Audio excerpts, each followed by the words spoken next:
This was an occasion for the three services. The Army supplied the Guard of Honor, His Excellency himself represented the Air Force, and the ceremony was to launch another minesweeper for the Navy. His Excellency congratulated the men who had built her. With a bottle of New Zealand wine, Lady Newell christened the new ship Aroha. This was more than an occasion for the three services. It was an achievement of three countries. English draftsmen had supplied the plans, Australian workers had forged the steel, and New Zealand men had built her.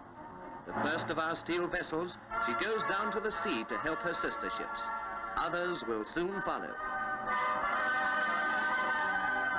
The gulls welcome her to her new element, and the launchers help her towards the fitting out wharf.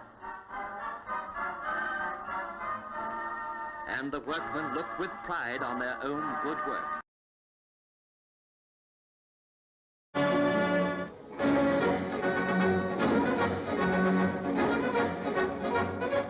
New industries, such as the building of aeroplanes and the growing and processing of linen flax, have been brought into being by the war. Shipbuilding is one of the Dominion's oldest industries. The war has revived it. This is a new steel minesweeper built at the Evans Bay Patent Slip, famous for ship repairs. Of fuller design, she can be readily adapted for fishing when peacetime comes.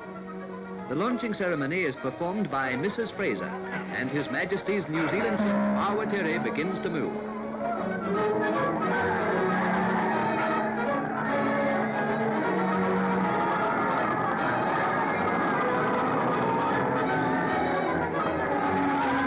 As she enters the water, the flag breaks at the masthead.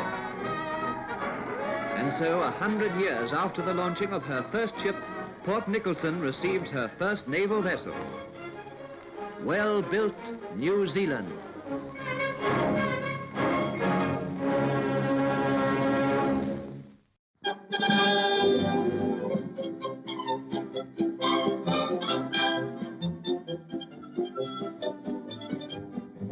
Boarding a business like minesweeper, these boys salute the quarterdeck and hurry to fall in response to the bosun's whistle.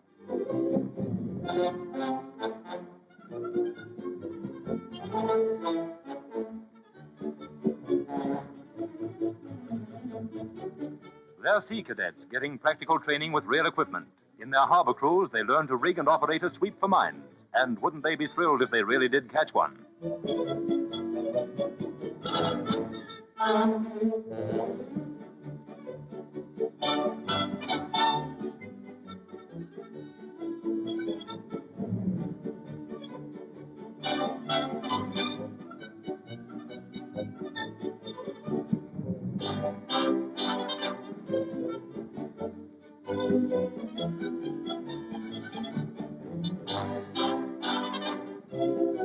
Signaling is carried out with shore stations, and of course they must learn to take over the wheel.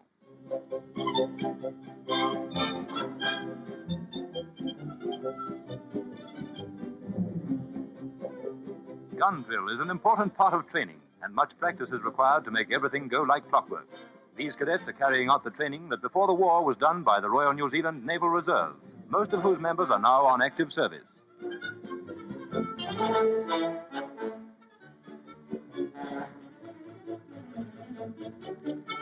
In an emergency, it's necessary to know how to get a boat away quickly. And when you're in a hurry, you press the button marked basement and hang on. Going down.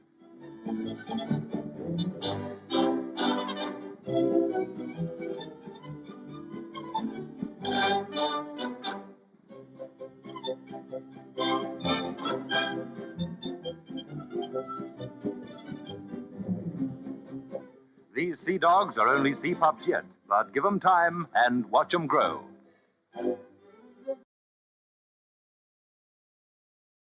This is the first British submarine to visit New Zealand. Arriving shortly before VJ Day, she has an impressive service record. Commissioned in 1943, this boat has sunk 13 enemy ships, 4 by torpedoes and 9 by gunfire.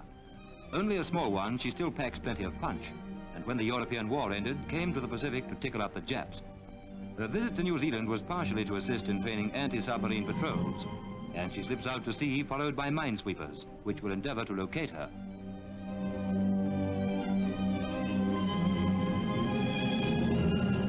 It's a bit stinking outside, not really rough, maybe a moderate swell, but it tips the minesweepers up on end as they leave the harbour.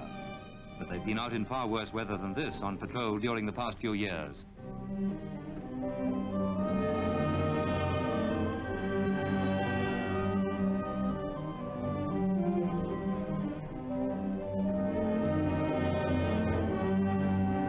Signals are exchanged with the sub off the port bow.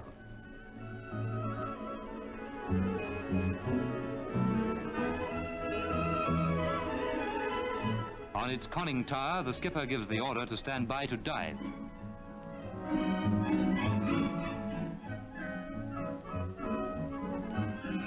Stop the diesels. Blow the tanks. And down she goes.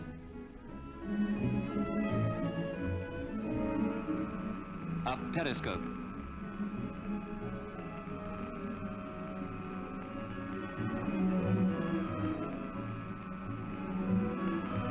It's a delicate job keeping a sub in trim and on her course below the surface. You're on the alert and no room to move, especially up forward amongst the torpedo tubes. Rotten place to be in a depth charge attack. VJ Day meant something to these boys. Up top, there's still plenty of movement and lots of room. Too much room when you're searching for a sub. The little ships search back and forth and up and down. When the sub has been located, it surfaces and we can all go home. This practice, like the real war, is over.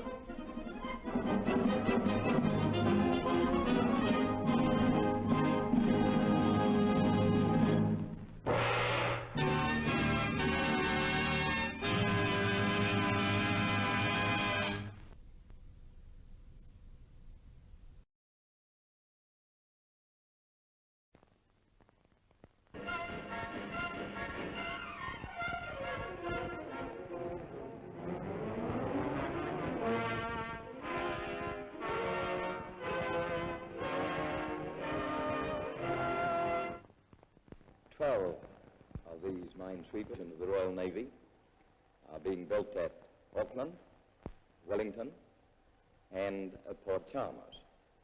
And arrangements have also been made for the construction in New Zealand of motor patrol boats of a special design.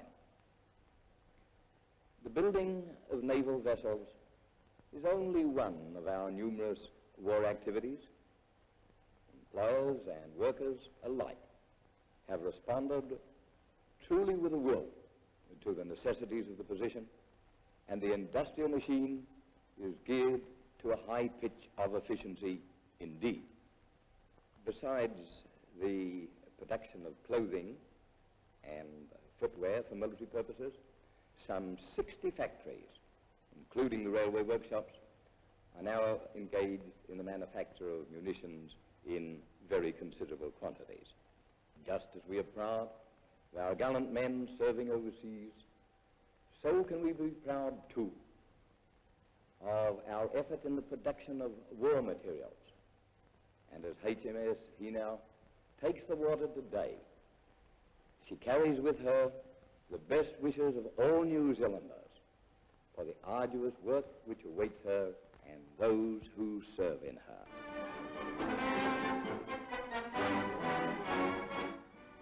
Long ago, New Zealanders built ships for the coastal trade in the days when the main road was the sea. The old skill has been kept alive and has been turned to a new use. Only 12 months ago, it was decided to build minesweepers here, and in double quick time, the ship to be called HMS Hinau began to take shape.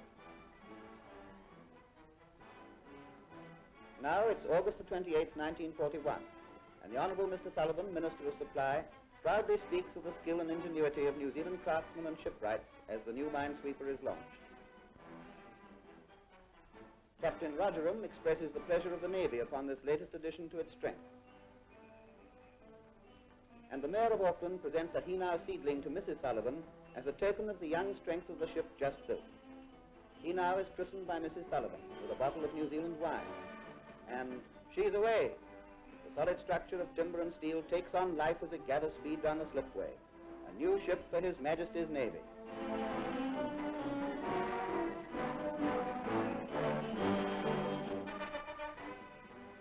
cheers for the ship and cheers for the men who built her. She is a solid, practical contribution to the war effort. And who knows, perhaps a new beginning to a local industry as old as New Zealand itself. But this ship is only the beginning. As she takes the water, others are being built. A splendid achievement and a fine symbol of New Zealand's active share in the battle for freedom.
Come!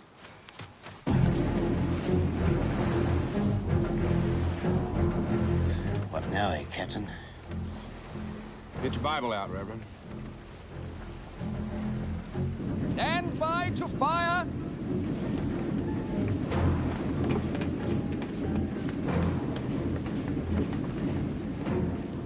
And fire!